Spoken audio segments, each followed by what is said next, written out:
சீரியல்களின் full எபிசோடுகளை Sun டிவியில் ஒளிபரப்பான உடனே எக்ஸ்க்ளூசிவாக சன் நெக்ஸ்டில் மட்டும் ஃப்ரீயா பாருங்கள். போலாமா? அத்தாமா, என்னம்மா உடம்பு சரியில்லையா என்ன? அதெல்லாம் ஒண்ணும் இல்லங்க. சரி வா, அப்போ போலாம். இல்லங்க, எனக்கு ஆபீஸ்க்கு போகவே மனசில்ல. என்னம்மா, என்னாச்சு உனக்கு? எல்லாமே என்னாலதாங்க. என்னாலதானே சுந்தரிக்கு இந்த நிலைமை.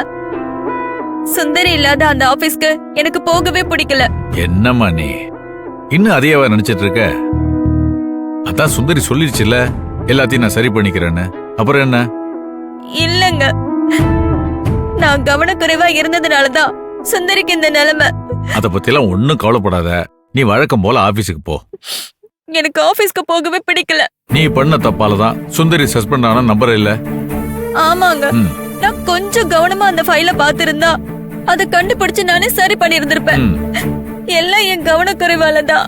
ஏன் தப்புதான். அப்போ நீ பண்ண தப்ப நீ தான் சரி பண்ணணும். நீ ஆபீஸுக்கு போ. என்னங்க சொல்றீங்க? ஆமா லதம்மா, நீ ஆபீஸுக்கு போனாதானே சரி பண்ண முடியும். நான் தான் கலெக்டரை ஏமாத்தி கையெழுத்து போட வச்சேன்னு சொல்லி சரண்டர் ஆயிட்டுமா? அப்ப சுந்தரிய விட்டுருவாங்கல்ல? என்ன லதம்மா சின்ன புள்ள மாதிரி பேசிட்டு இருக்க?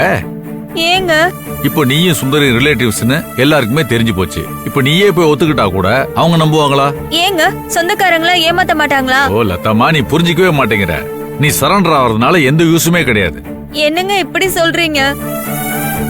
இப்ப சுந்தரி மேல விழுந்த பழிய நம்மளால சரி பண்ணவே முடியாதா? நீ ரொம்ப குழம்பி போயிருக்க. உன்னோட குழப்பத்துக்கும் குற்ற உணர்ச்சிக்கும் நான் ஒரு தீர்வு சொல்றேன். சொல்லுங்க. சுந்தரி மேல விழுந்த பழி போகணும், அதுக்கு நான் ஏதாவது செய்யணும். நான் என்ன செய்யணும்னு சொல்லுங்க. உன்னை ஏமாத்தினவன் அப்ரூவரா மாறி எல்லாத்தையும் ஒத்துக்கிட்டானா சுந்தரி மேல எந்த தப்பும் இல்லங்கிறது ப்ரூவ் ஆயிடும்.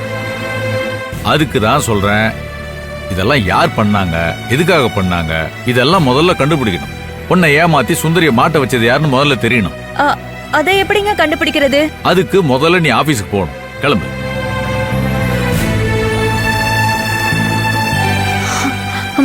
சரி, வாங்க போலாம்.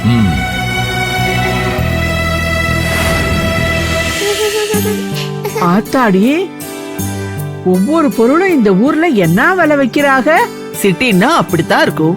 கிராமத்துலதான் குறைவா கிடைக்கும். எங்க ஊர்ல எல்லாமே குறைவாத்தான் கிடைக்கும். இங்கதான்ப்பா இப்படி. ஆமாங்க, உங்க ஊர் ரொம்ப சூப்பரா இருந்துச்சு. ரொம்ப பாசமா இருக்காங்க எல்லாரும்.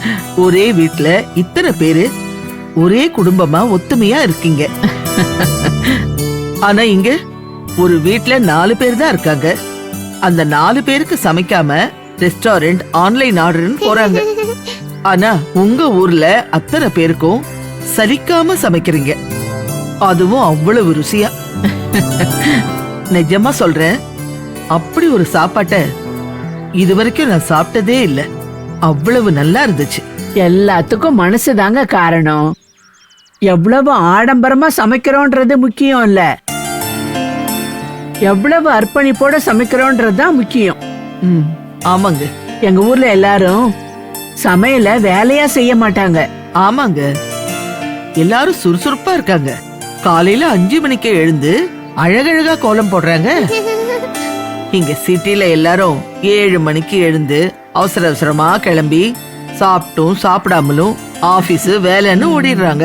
அமைதியே இல்லாத, ஆரோக்கியமே இல்லாத ஒரு எந்திர வாழ்க்கை தாங்க இந்த நகர வாழ்க்கை. எனக்கு உங்க ஊரு ரொம்ப பிடிச்சிருக்கு. அங்க இருந்து கிளம்பவே மனசு வரல. அதே எங்க ஊரு. என்னமோங்க, இந்த மாதிரி இவ்வளவு சொந்த பந்தத்தோட ஒரே வீட்ல சந்தோஷமா நாங்க இருந்ததே இல்ல. உங்க ஊர்லயே இருந்திருக்கலாம்னு தோணுது. அதுக்கு என்ன, நாம எல்லாரும் அங்கேயே இருந்துருவோம். அது எப்படிங்க முடியும்?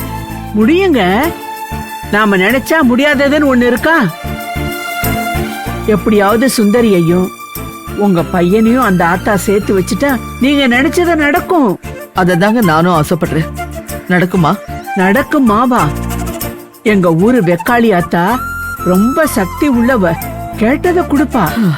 உங்க ஆசை நிறைவேறணும்னு அவளை நல்லா வேண்டிக்கோங்க. நானும் வேண்டிக்கிறேன். சரிங்க, நானும் வேண்டிக்கிறேன். வாங்க.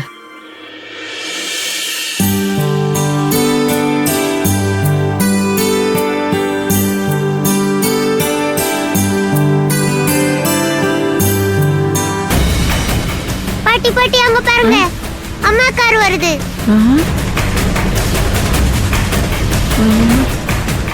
அம்மா நம்ம கிட்ட சொல்லாம மறுபடியும் வேலைக்கு போயிட்டாங்க.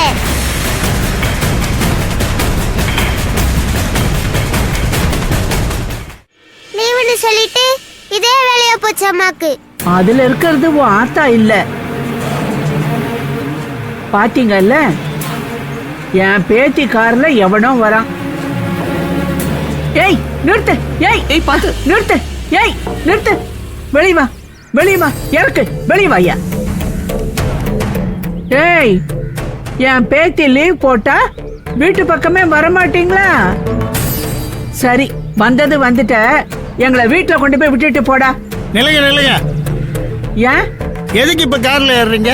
டேய், நான் யாருன்னு தெரியுமா உனக்கு? இது என் பேத்தி காரு, நான் ஏறுவேன். எனக்கு அந்த பவர் இருக்கு தெரியுமா? நான் யார் தெரியுமா? கலெக்டர் அப்பத்தா.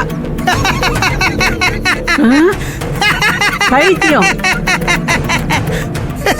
அப்ப உங்களுக்கு விஷயமே தெரியாதா? என்ன விஷயம்? இந்த அதிகாரம் எல்லாம் உங்க பேத்தி கலெக்டரா இருக்கும் போது பண்ணீங்க.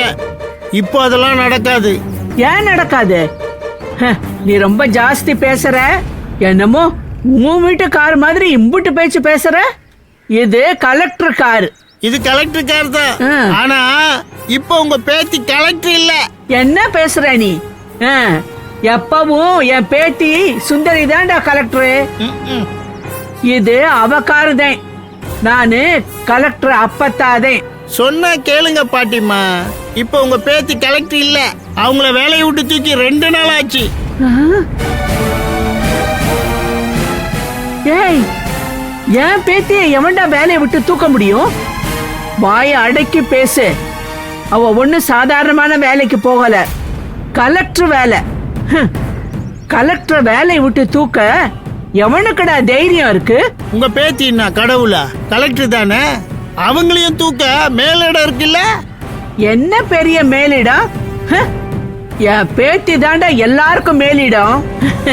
இப்படியே நீ பேசிக்கிட்டு இருந்த உன் வாயில வசமா வச்சு தேய்ச்சி போடுவேண்டா. கடவுளே, இந்த பட்டிக்காட்டு கிழவிக்கிட்ட மாட்டிக்கிட்டேனே இன்னைக்கு. டேய் சேகரே, வண்டி ஏறா போலாம்.